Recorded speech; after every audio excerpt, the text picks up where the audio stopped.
Oh, this is a fun show today. The Holiday Tipping Guide 2025. This is the College Investor audio show. We are so glad you're joining us today. If you want to see the article, dive deeper into this and all things money, you can check us out at thecollegeinvestor.com. You can also follow us and like us all over social media. Just search for the words The College Investor, and you'll find us. We'd love to get to know you and help you along in your journey. Today we talk about tipping, who to tip, how much, and what to give. Let's take a look. Because, tipping during the holidays is great. And it's not about keeping score. It's just kind of about showing appreciation to the people who help you all year long. Whether that's your babysitter, a delivery driver, a building staff, a thoughtful tip or a small gift can mean a lot to them. It's that time of year. Every year as it gets closer to Christmas, I see more and more stories about holiday tipping etiquette and who I should tip. Should being the key word there. I understand tipping in the hospitality industry.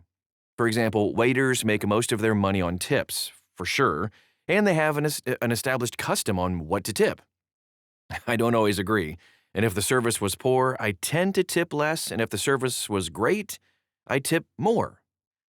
Sometimes it's the other way around. It just depends. Like if you see somebody the service was poor, but you can genuinely see that they're going through a really, really tough time, maybe you tip more and leave a note on the receipt. I don't know. I think that's a good gesture too. Just kind of have to use your gut on that. But with higher inflation, workers having to do more with less, and simply just showing your gratitude, let's talk about holiday tipping a little bit and some food for thought, no pun intended, on tipping in general. All right, so who do you tip and how much do you tip? Kind of a solid list here of what's recommended. Babysitter, 1 to 2 nights pay. The cleaning person, just a cost of 1 visit. Extra. The dog walker, a week's pay maybe. Hairstylist, cost of 1 visit. Mailman, they can't accept money, but something like candy, a snack, a trade show item, etc., less than $20. Okay? A newspaper delivery person, $10 to $30. Nursing home worker, a personal gift. A personal trainer, $50 to the cost of 1 session. Your teacher, a small gift or a gift card, but you have to check with your school, okay? Trash collector, $10 to $30. For the mailman specifically, USPS has some very specific regulations. We have a link to those at thecollegeinvestor.com inside this article. When do you tip? I am a firm believer that a tip should be given for going above and beyond. Again, sometimes it's like the person is going through a tough time, so it would cheer them up to give them a tip, even if the service is bad. But I digress. That's why I have a problem with holiday tipping a little bit, because what am I tipping for? For someone who's doing their job? Seriously, there's a tip screen on every payment portal, like every single POS, before you do anything.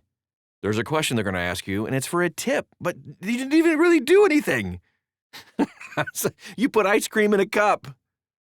Why would I tip you 20%? You know what I mean? I'm sorry. I have no doubt that the person receiving the tip is going to be grateful for it. I would be if I received the tip, but really, should I tip the mailman if he's literally just doing his job the same as he's always done? He's never done anything, he or she has never done anything above and beyond except delivering my mail. On the flip side, though, your mail person likely does know you. They likely deliver your mail in packages, a whole bunch of them if you're anything like our family, and they likely do try hard to ensure that nothing is missed.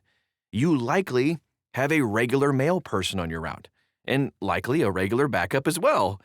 Given it's kind of that regular person you see all the time supporting your life, you should probably tip them and thank them for that. Tip timing. Try to deliver by mid-December so it doesn't get lost in the rush.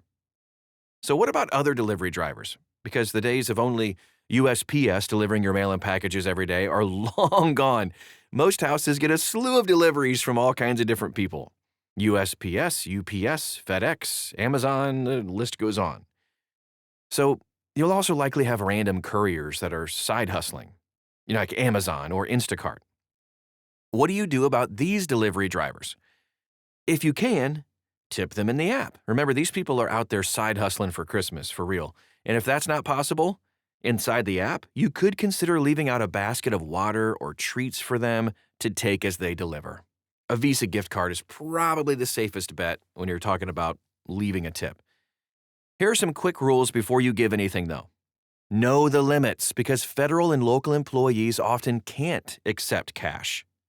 Think practical. Gift cards, homemade treats, those are always fun, or maybe some just small tokens are always appreciated. If you have kids, you can have them draw a picture, write a little note. Avoid awkwardness. So if you share a household service like landscapers, coordinate a group tip.